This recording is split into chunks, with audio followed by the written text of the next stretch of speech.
오늘 하나님 말씀은 사무엘상 9장 15절에서 21절까지 말씀입니다. 사울이 오기 전날에 여호와께서 사무엘에게 알게 하여 이르시되 내일 이맘때에 내가 베냐민 땅에서 한 사람을 내게로 보내리니 너는 그에게 기름을 부어 내 백성 이스라엘의 지도자로 삼으라.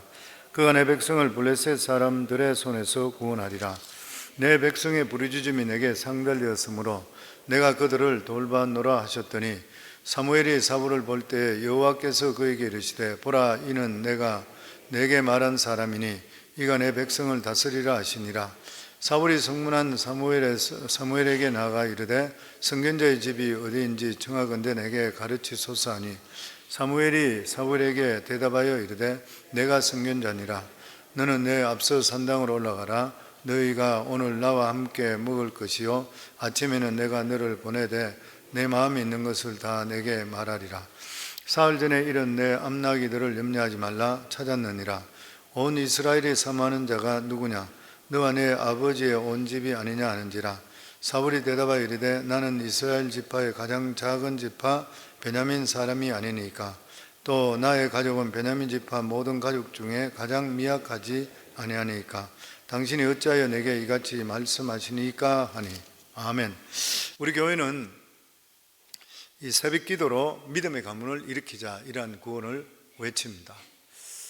영적인 세계를 알게 된다면 이 세상에 가장 큰 축복이라면 믿음의 가문을 일으키는 것일 것입니다. 하나님께서 믿음을 지키고 믿음의 가문을 일으키는 너무 기뻐하십니다. 예레미야 35장에 보면 레갑과 그리고 그의 아들 이 요나답의 가문에 대한 그러한 이야기가 있습니다. 이스라엘 백성들이 타락했을 때 하나님께서 바벨론을 통해 이스라엘을 심판하시려고 할 때에 하나님은 예레미야에게 레갑 족속을 불러서 한 방에 모읍니다. 그리고 나서 그들에게 포도주를 먹으라 이렇게 권고하는 것이죠. 그랬을 때에 레갑 족속이 그것을 거부했습니다. 그리고 하는 말이 뭐냐면은 이 자기들의 조상들의 유언, 그러니까 너희는 절대로 포도주를 마시지 말고 포도주도 경작도 하지 말고 그리고 포도원에 가지도 말고 집을 짓지 말고 장막에 하라. 레갑이 아들 요나답에게 했던 그 말을 그 후손들이 그대로 지켰던 것이에요. 이 레갑 족속은 모세 장인 이드로에 속한 그러한 족속으로 이스라엘의 변방에 살고 있다가 이제 이 바벨론의 침략 때문에 그것을 피해서 예루살렘 성 안에 들어와 있을 때 이들에게 그런 이야기를 하게 될 때 하나님께서 그들을 시험해 보셨던 것이에요. 이들은 무소였었고 청빈사상으로 살던 그런 사람이었었고 그리고 신앙을 지키는 것, 이방인인데도 불구하고 누구보다도 신앙을 지켰던 그러한 사람입니다. 그래서 하나님께서 예레미야 35장 14절에 보면 레갑의 아들 요나답이 그의 자손에게 포도주를 마시지 말라 한 그 명령은 실행되도다. 그들은 그 선조의 명령을 순종하여 오늘까지 마시지 아니하거늘 내가 너에게 말하고 끊임없이 말하여도 너희는 내게 순종하지 아니하도다.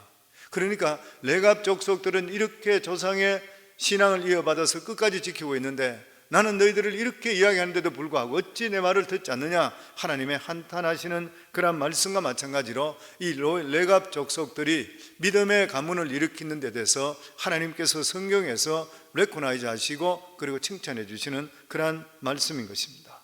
신약에 보면 디모데의 가문이 있습니다. 디모데전서 1절에 3절에 보면은 청결한 신앙으로 조상 때부터 섬겨온 하나님, 기가 막힌 칭찬의 말씀입니다. 청결한 신앙으로 조상 때부터 섬겨오는 믿음의 가문을 일으켰다는 것이죠. 또 거짓 없는 믿음이라고 그랬어요. 그리고 외조모 로이스와 그 외할머니 로이스와 내 어머니 유니게에 있더니 내 속에 있는 줄 내가 확신한다. 그러면서 바울은 이 디모데를 자기의 후계자로 삼고 믿음의 아들로 살면서 그렇게 사랑해 주었던 것이에요.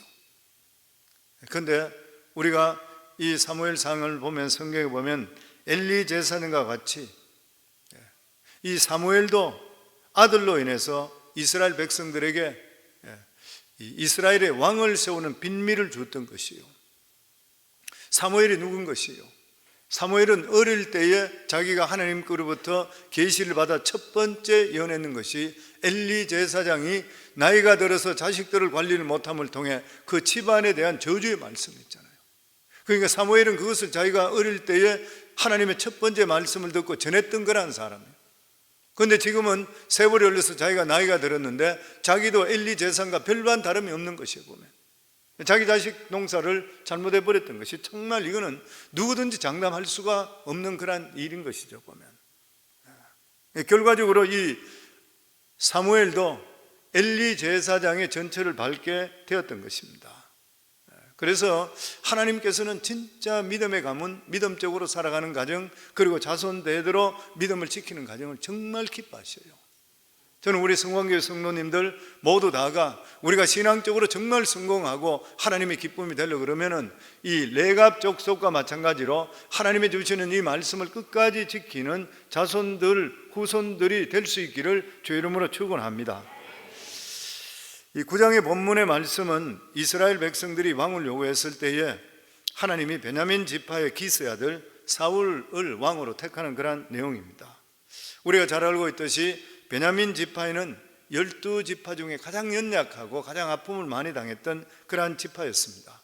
우리가 사사기에 나오는 말씀대로 어떤 레위인이 첩을 취해서 데리고 가다가 베냐민 지파 사람들이 사는 기브아 동네에 들어갔다가 그곳에서 이 폐류들, 깡패들, 이 깡패들을 만나서 첩이 죽게 됨을 통해 이 첩의 시체를 토막을 내서 각 지파들에게 보내게 되고, 그리고 이스라엘 모든 11지파들이 모두 분열이 일어나게 되고, 그리고 베냐민과 함께 전쟁을 벌임을 통해서 베냐민에 살아남은 남자는 600명밖에 안 남게 되었지요. 완전히 전멸해 버렸던 것이에요. 그런데 사랑이 많으신 하나님께서 한 번 잘못했다고 영원히 버리시지를 않았는 것이에요. 오히려 회개하고 돌아오는 자에게 어떤 사람보다도 더 큰 은혜를 주시는 것이에요. 하나님께서는 놀랍게도 이러한 은혜가 어디서 나온 이러한 은혜를 주시는 것이 바로 전체 12지파 중에 가장 연약한 베냐민 지파에서 왕으로 세웠는 것입니다. 저도 목회하다 보니까 교회를 떠났다가 다시 돌아오는 분은 진짜 더 귀하게 생각이 돼요. 사랑이 더 가는 것이고, 그래서 제가 이런 말씀을 보면서 이게 참 많이 마음에 오는 것 같아요. 우리는 이 세상에 실패했고 인생이 밑바닥에 떨어지는 일이 있다 한다 하더라도, 그리고 내가 인간적으로 볼 때는 재개할 수 있는 기회가 없다 이렇게 생각되더라도, 우리가 하나님께만 다가가게 될 때, 하나님께만 다시 돌아가게 될 때는 우리 삶 속에 놀라운 회복 역사가 임할 줄을 믿습니다. 왜냐하면 하나님께서 이것을 너무나도 기뻐하시기 때문인 것이에요. 그래서 하나님께서는 이 베냐민 지파의 첫 왕을 뽑았다는 것은 상처받은 연약한 지파들에게 큰 힘이 되는 것이에요. 그러니까 아주 힘이 좋은 유다 지파든지 딴 지파든지 이런 데만 하나님께 택하는 것이 아니라 하나님께서는 가장 연약한 것을 보고 계시요. 그래서 부름받은 사람들의 특징이 뭐냐면 고린도전서 1장 26절에 27절에 보면은 이렇게 말씀하고 있습니다. 형제들아, 너희를 부르심을 보라. 육체에 따라 지혜로운 자가 많지 아니하며 능한 자가 많지 아니하며 문벌 좋은 자가 많지 아니하도다. 부르심을 봐라. 육체에 따라서 지혜로운 자가 많지 않고, 하나님의 부른 사람 보면 지혜로운 사람이 많지 않고 능한 자가 많지 않고 문벌 좋은 자가 많지 아니하도다. 그러나 하나님께서 세상에 미련한 것들을 택하사 지혜 있는 자들을 부끄럽게 하려 하시고 세상에 약한 것들을 택하사 강한 것들을 부끄럽게 하려 하시며, 하나님께서 부르는 사람이 어떤 사람이면 대부분이 보면은 지혜와 능력과 문벌 좋은 사람을 택하지를 않는다는 것이에요. 미련한 사람, 약한 사람, 그리고 천한 사람, 무지한 사람을 택하셨다는 것이에요. 하나님께서 이렇게 약한 사람을 택해서 하나님 백성 삼은 이유가 어디 있는 것입니까? 첫 번째 이유로 생각하면 자신의 지혜와 능력, 그리고 자신의 힘을 자랑하는 사람을 부끄럽게 하기 위해서. 또 한 가지는 구원받은 사람은 하나님 앞에서 나 같은 자를 불러주셨으니까 하나님 앞에서 자랑하지 못하게 하기 위해서, 아무것도 아닌 자를 불러줬으니까 내가 지금 잘되고 모든 것들이 형통하다 하더라도 모든 것이 하나님의 은혜라는 것을 깨닫게 하기 위해서인 것이에요. 예수님께 택하신 12제자를 보면 그 말씀이 무슨 뜻인지 우리가 알 수 있게 되는 것입니다. 12명의 예수님의 제자들은 한결같이 평범한 사람들이에요. 몇 명은 어부였었고, 또한 천한 직업이고 손가락질 받던 세리였었고, 또 어떤 사람은 세상에 불만을 품고 있으며 세상을 변화시키려고 노력했던 열심당원들도 있었던 것이에요. 그런데 하나같이 평범하고 미천하고 사람들이 볼 때는 아무것도 아닌 그러한 사람들이었습니다. 근데 나중에 베드로가 성령 받고 나서 예수님의 부활을 강력하게 선포하게 될 때에 당시의 종교 지도자들, 고관들이 이 베드로의 모습을 보고 뭐라고 그랬냐면 아그람마타라 그러게 하겠어요. 아그람마타, 이 뜻이 뭐냐면 배우지 못한 무식한 놈이라고 그랬어요. 영어의 성경에 보면 문법을 그래머라 그래요. 이것을 헬라어는 그람마에서 나온 것이에요 보면. 그러니까 헬라어의 이 그람마란 뜻이 뭐냐면 글이라는 뜻입니다. 글이라는 뜻이에요. 그러니까 유대 지도자들이 베드로로 해서 아그람마타, 이 말은 글도 모르는 무식한 자라는 거예요. 실제적으로 뱃사람으로 글도 모르는 무식한 그러한 자들이, 이 사람들이 자기들이 기독교의 지도자를 그러니 웃긴다는 그런 말인 것입니다. 그 12 제자들은 소위 그 사람들이 모두 다 볼 때는 별 볼 일 없는 무식하고 천한 그런 부류의 사람들이었습니다. 하나님께서는 그 사회에서 주인이 되지 못하고 엑스트라 살던 그런 사람들을 하나님의 일꾼으로 부르셨고, 그 사람들을 하나님 나라 증거하는데 주연으로 세워 주셨는 것이에요. 우리들도 마찬가지인 것이에요. 누구든지 우리가 믿음을 가지고 하나님 뜻 가운데 살게 되면 우리 인생이 조연 인생, 엑스트라 인생이 얼마든지 하나님께서는 주연 인생으로 만들어 주시게 되어 있는 것이에요. 기독교 역사를 보면 하나님께서는 힘없는 사람들을 들어서셔서 힘 있는 자를 부끄럽게 했다는 그러한 역사를 실제적으로 증명해 주셨습니다. 기독교가 로마 제국의 국교로 선포될 때에 그 험한 박해 속에서도 믿음을 지키며 초대교회를 섬겼던 사람들이 누구냐면 대부분이 노예였었습니다. 당시 로마 제국은 6천만 명의 노예가 있었다 그러죠. 전체 인구의 3분의 1 정도가 노예였었다 그럽니다. 이 사람들은 전쟁을 통해서 다 끌려왔는 그런 사람들이죠. 지식도 있고 왕족들도 있고 온갖 사람들이 다 노예로 끌려왔던 것입니다. 그런데 이 복음이 노예와 천한 신분에 있는 사람들에게 먼저 전해졌던 것이에요. 그들은 온갖 박해 속에서도 예수님의 하나님의 아들이라는 것을 그들은 믿었습니다. 짐승의 먹이가 되면서 화형을 당하면서 그들은 예수님이 하나님의 아들이라는 것을 고백하면서 죽어갔습니다. 이 모습을 보면서 수많은 사람들이 감동을 받게 되는 것이에요. 그래서 예수 그리스도를 구주로 모셔드리는 것이에요. 예수를 믿는 노예들이 쇠사슬에 묶여있고 자기를 학대하는 그러한 주인인데도 불구하고 그들의 영혼을 위해서 기도하는 것이고 그들에게 순종하는 그러한 모습을 볼 때 주인들이 마음이 녹아나기를 시작하게 되었던 것이에요. 그래서 이 주인들이 그들을 보고 나서 예수님을 구주로 믿기를 시작했습니다. 그래서 노예로부터 복음이 전파되어서 나중에는 황제까지 믿게 되고 로마가 기독교 국가가 되고 기독교를 국교라고 선포하게 되었는 것이에요. 그런데 아이러니하게도 기독교가 국교로 선포되면서부터 교회가 세상적으로 힘을 갖기를 시작하면서 기독교 영성이 사라지기를 시작했습니다. 기독교가 로마의 국교로 선포한 후에 기독교는 로마의 제국의 권력과 그리고 부의 중심에 서게 되었던 것이에요. 교황이 황제를 임명하는 데까지 올라가는 이러한 권력의 중심부에 서게 되었던 것입니다. 재정적으로 풍부해진 그러한 교회는 웅장한 예배당을 만들음을 통해서 사람들에게 교회의 힘을 자랑했던 것이에요. 중세 시대는 기독교의 최대 정성기를 맞이했던 그러한 시대입니다. 왜냐하면 교권이 엄청스럽게 쌓였고 재물이 많았던 그러한 시대인 것이에요. 그런데 참으로 이상한 것이 뭐냐면 기독교는 최고의 전성기를 누리던 이때를 보고 사람들은 암흑시대라 그렇게 말을 하고 있습니다. 중세 세대가 가장 암흑시대라는 것은 일반 사람들의 평가뿐만 아니라 기독교 자체에서도 그 시대를 가장 불행하고 부끄러운 시대라 해서 그때의 종교 개혁이 일어나게 되어 있었던 것이에요. 보면 사울 왕도 부족함을 느끼고 겸손했을 때 하나님께 축복하셨습니다. 그러나 자신이 왕이 되고 나서부터 교만해졌는 것이에요. 교만은 어디서 오는 것이요? 사탄으로부터 오는 것입니다. 사탄으로부터 오게 되고 교만하게 되면 결과적으로 버림받게 되는 것이에요. 우리도 하나님의 축복이 임하기를 원한다면 항상 자신의 연약함을 하나님께 고백하셔야 돼요. 그리고 하나님께 끊임없이 도움을 청하셔야 돼요. 그리고 어떤 경우 속에서도 하나님께서 우리에게 베풀어 주신 은혜를 잊지를 말아야 되는 것입니다. 성경에 이 사울의 특징에 대해서 이야기할 때에 준수하고 키가 아주 큰 사람 이렇게 이야기합니다. 특출했던 사람이죠. 보통 사람보다 어깨 위에 머리가 더 크다 그랬으니까 어디 가서도 눈에 띄는, 얼굴도 잘생기고 키도 크고 아주 멋진 그런 사람이었습니다. 그런데 이 사울의 문제가 뭐냐면 너무 인간적인 사람이었습니다. 사울은 인간적으로 훌륭하고 그리고 정이 많고 의리가 많은 그런 사람이었습니다.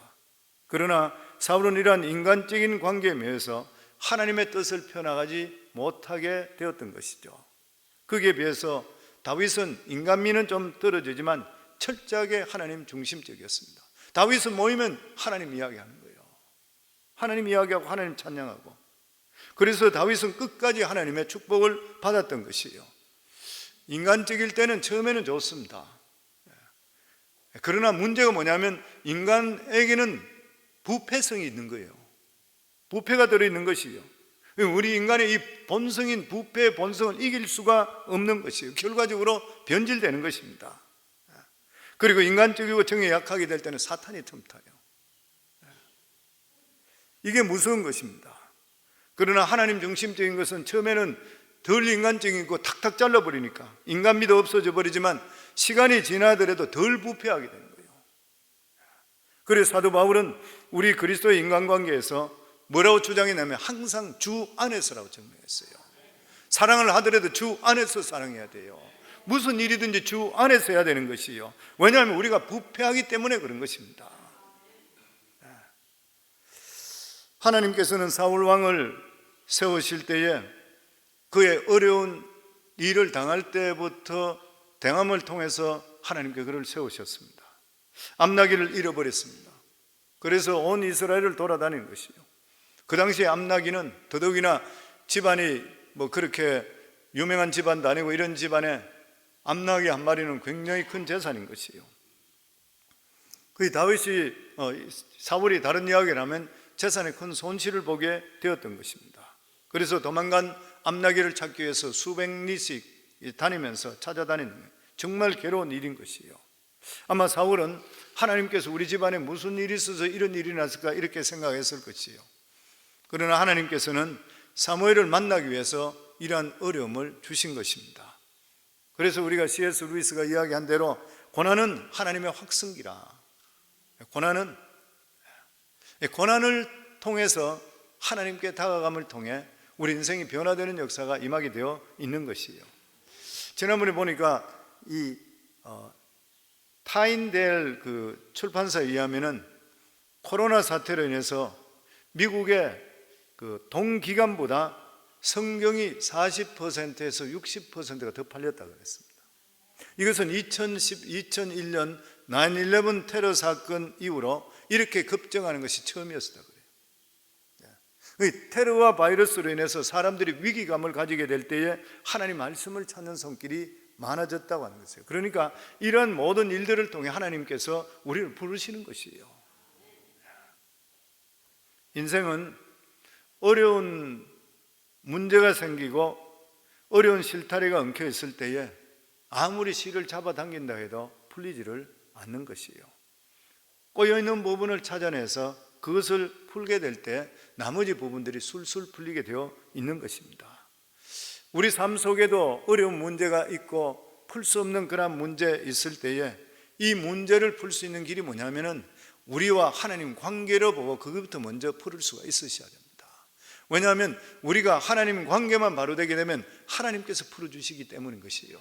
항상 우리 삶 속에 내 문제 속에 어려움이 있을 때 내가 왜 이러나 할 때에 다른 것 불평이나 사람 보고 손가락질하고 주위 사람 보고 왜 이러냐 이야기하지 마시고 나와 하나님 관계 바라보시면 돼요.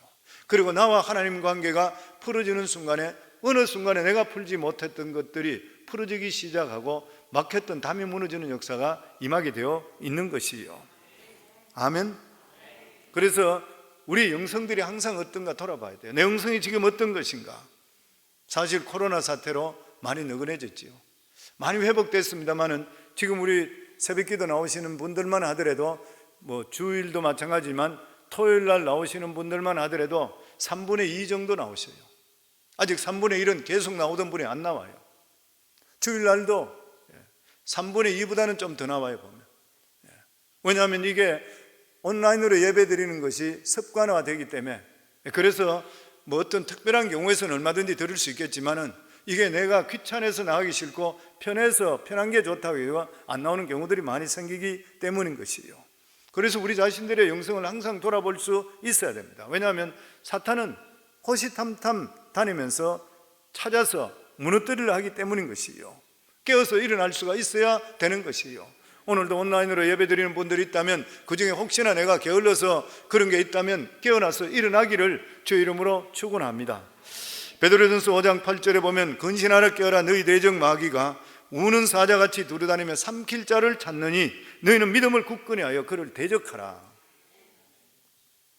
요즘은 사탄이 전략이 바뀌었다 그러죠. 얼마 전까지만 해도 우는 소리를 냈는데 우는 소리를 내니까 사람들이 두려워서 숨기 때문에 이제는 우는 소리를 안 낸다 그래요. 사탄은 전략을 바꿔서 우리로 하여금 세상을 사랑하게 만든대요. 세상은.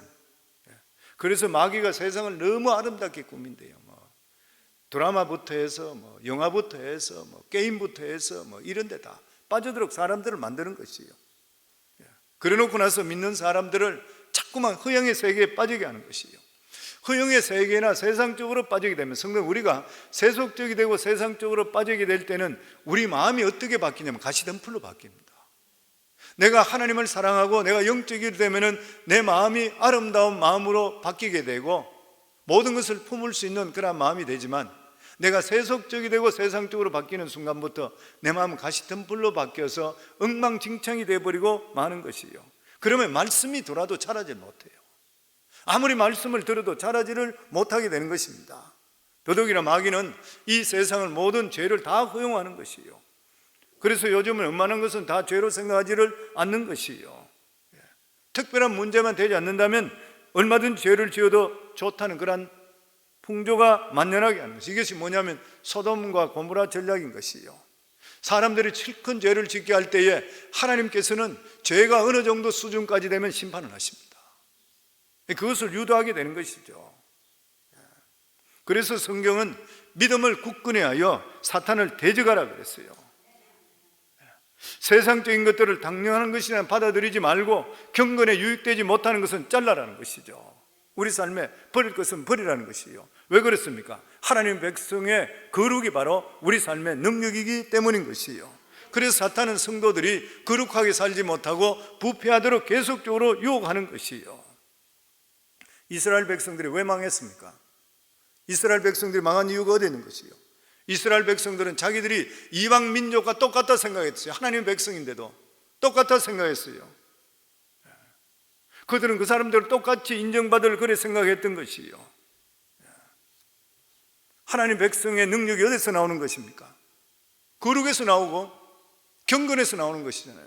거룩과 경건은 어디서 나오는 것이요? 예배에서 나오는 것이잖아요.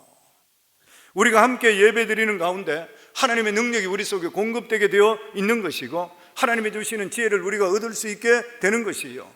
그렇지 않고 나 혼자서 그냥 혼자 열심히 하면 될 것 같다 하다가 그거는 쉽게 침체에 빠져버리는 것이고 고전을 면치 못하게 되는 것이에요.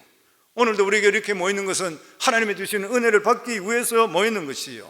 우리들은 세상에 살아갈 때 하나님이 주시는 지혜와 능력이 진짜 필요해요. 우리가 이렇게 모여서 이미 예배 드리는 그 순간부터 사탄은 패배하는 줄을 믿습니다. 그래서 사탄은 어떻게 해서든지 간에 우리 믿는 사람들이 모이기를 원하지 않고 모이는 걸 자꾸 파하는 것이에요. 왜냐하면 우리가 모여서 하나님의 이름을 송축하고 그리고 말씀을 들을 때에 우리 가운데 하나님의 능력이 임하기 때문인 것입니다.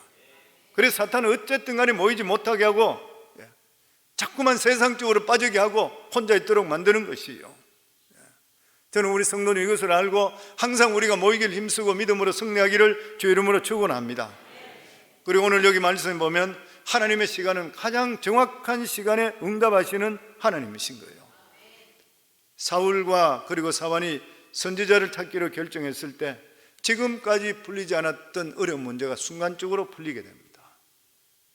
우리 11절부터 14절까지 한번 같이 읽도록 하겠습니다. 어제 말씀이지만 같이 한번 읽도록 하겠습니다.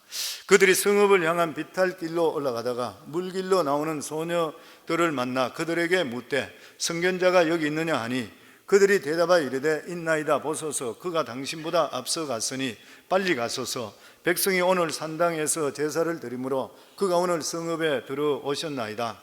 당신들이 성읍으로 들어가면 그가 먹으러 산당에 올라가기 전에 곧 만나리이다. 그가 오기 전에는 백성이 먹지 아니하나니 이는 그가 제물을 축사한 후에 청함을 받은 자가 먹음이니이다. 그러므로 지금 올라가서 곧 그를 만나리이다 하는지라. 그들이 성읍으로 올라가서 그리로 갈 때에 사무엘이 마침 산당으로 올라가려고 마주 나오더라. 사무엘은 전국을 순회하는 사람이기 때문에 만나기가 진짜 어려운 사람. 그런데 하나님께서는 이 사울을 위해서 정확한 시간에 준비하고 계시는 거예요. 우리 삶 속에 지금까지 어려운 일, 벗어나지 못한 그러한 일들이 어느 순간에 하나님의 뜻을 발견하는 순간에 하나님께로 우리가 돌아서는 순간에 놀랍도록 일들이 해결되게 되어 있는 것이에요.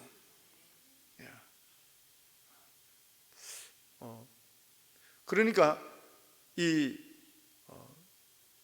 사울은 어려운 일을 당함을 통해서 그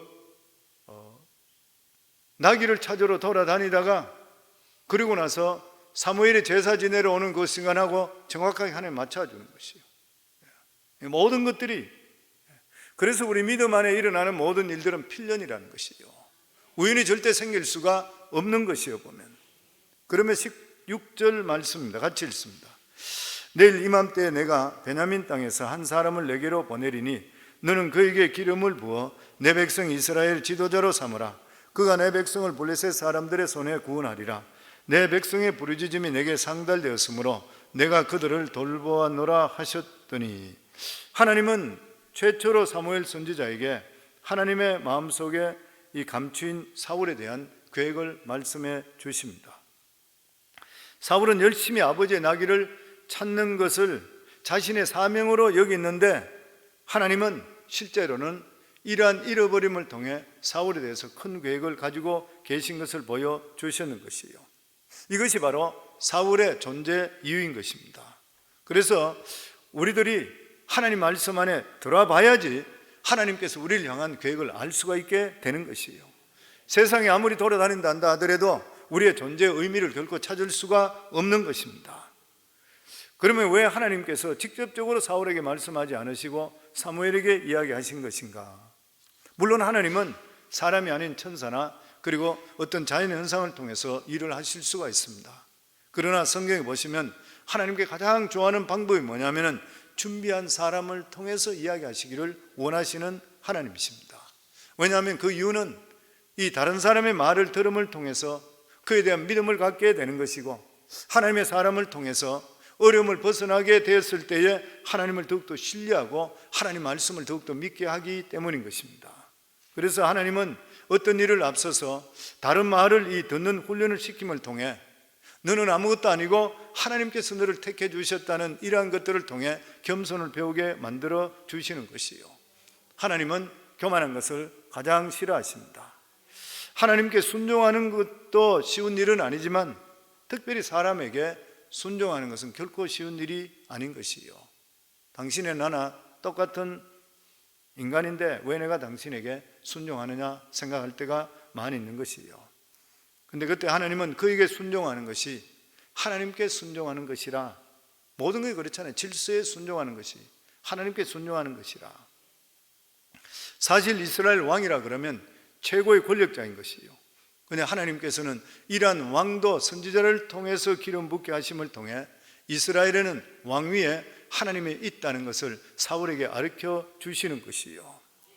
사실 하나님께서 사울이라는 사람을 준비하실 때 그가 똑똑해서 시킨 것은 결코 아닌 것이요, 하나님께서는 이스라엘 백성들을 사랑하시고 그들을 구원하시기를 기뻐하셨기 때문인 것입니다. 그래서 우리들도 능력을 받으시면 여러 가지 능력 받을 수 있잖아요. 지혜 능력 받을 수 있고, 돈 잘 버는 능력도 받을 수 있고, 여러 가지 능력을 받을 수도 있습니다. 그런데 이 모든 일들을 내가 똑똑해서 받은 거라 생각하지 마시고 하늘나라 확장을 위해서 성도들의 유익을 위해서 사용되게 될 때에 하나님이 주시는 그 복이 우리에게 장구하게 임하게 되어 있는 것이에요. 그러니까 우리들은 어떤 부름받았다고 나에게 어떤 일이 있다고 해서 절대로 교만해서 안 된다는 말씀입니다. 그리고 마지막으로 우리 18절에서 21절까지 읽겠습니다. 사울이 성문 안 사무엘에게 나아가 이르되 선견자의 집이 어디인지 청하건대 내게 가르치소서 하니 사무엘이 사울에게 대답하여 이르되 내가 선견자이니라. 너는 내 앞서 산당으로 올라가라. 너희가 오늘 나와 함께 먹을 것이요 아침에는 내가 너를 보내되 내 마음에 있는 것을 다 내게 말하리라. 사흘 전에 이런 내 암나기를 들을 염려하지 말라 찾았느니라. 온 이스라엘에 사모하는 자가 누구냐? 너와 내 아버지의 집이 아니냐 하는지라. 사울이 대답하여 이르되 나는 이스라엘 지파의 가장 작은 지파 베냐민 사람이 아니니까 또 나의 가족은 베냐민 지파 모든 가족 중에 가장 미약하지 아니하니까 당신이 어찌하여 내게 이같이 말씀하냐니까 하니라. 사무엘이 사울에게 알려준 게 무엇입니까? 잃어버린 암나기가 전혀 중요한 것이 아니라는 것이 아니라 암나기를 잃어버린 것은 단지 선지자를 찾는 과정에 불과한 일이었었다, 그 말씀하는 것이고, 그리고 이미 암나기는 하나님께서 찾게 만들어 주셨다는 것이에요. 하나님께서는 하나님의 일을 하는 과정에서 우리가 잃어버리는 손해보는 과정, 여러 가지 이런 일은 절대 하나님 빼앗아가는 것이 결코 아닌 것이에요. 더 귀한 것을 돌려주시기 위해서 보관하시는 것이라 그렇게 생각하면 돼요. 암나기를 잃어버린 것을 통해 사울에게는 인생의 가장 큰 축복이 임하게 되었습니다. 그런데 오늘 여기 사울의 고백을 들어보면 뭐라 그랬어요? 베냐민 지파 중에 가장 연약하고 아무것도 아닌데 어떻게 내가 그 일을 감당할 수 있으면 얼마나 겸손했어요. 근데 나중에 가서 이 사무엘은 그 왕권이 자기 것이라 생각하고 사람들에게 인기를 얻으려고 그러고 인간적으로 하다가 하나님께 버림받음을 통해 자식들과 함께 비참하게 죽어버렸잖아요. 하나님께 주시는 그러한 교훈의 말씀입니다. 우리 삶 속에 가지고 있는 모든 것들은 하나님께서 우리에게 주셨기 때문에 항상 우리 삶에 겸손해야 되고 하나님 뜻 가운데 살아갈 수 있는 마음을 가질 수가 있어야 되는 것이에요. 그리고 하나님께서는 연약한 자를 들어선다. 왜 그런 것이요? 겸손한 자를 들어서시기 위해서 그렇습니다. 똑똑하고 자기 머리가 좋고 내가 잘났다 하는 자는 하나님이 부르더라도 큰 일을 할 수가 없어요. 순종을 안 하는 것이에요. 순종하기 힘든 것이죠. 그리고 사탄은 우리를 끊임없이 우리가 하나님의 주시는 경건의 힘을 빼앗아 가려고 합니다. 세속적으로 빠지게 만들고 되고 세상적으로 살려고 하고 이런 것들을 끊임없이 하는. 그러니까 우리가 항상 우리 자신들에게 신앙적으로 유익되는지 안 되는지를 우리 자신들이 돌아보고 생각하면서 우리 자신들을 관리할 수가 있어야 되는 거예요. 그렇지 않으면 어느 순간에 사탄에 넘어가게 되어 있는 것입니다. 그리고 인생에 어떤 문제를 하더라도 하나님 관계만 바로 정립될 때부터 문제는 해결된다는 것을 우리가 항상 느끼시고 우리 삶의 어떤 문제 속에서도 나와 하나님 관계를 바로할 수 있도록 하시고, 그리고 예배 승리, 그래 되면 반드시 인생 승리, 그리고 새벽 승리, 우리 인생 승리하는 것을 믿으시기를 주의 이름으로 축원합니다.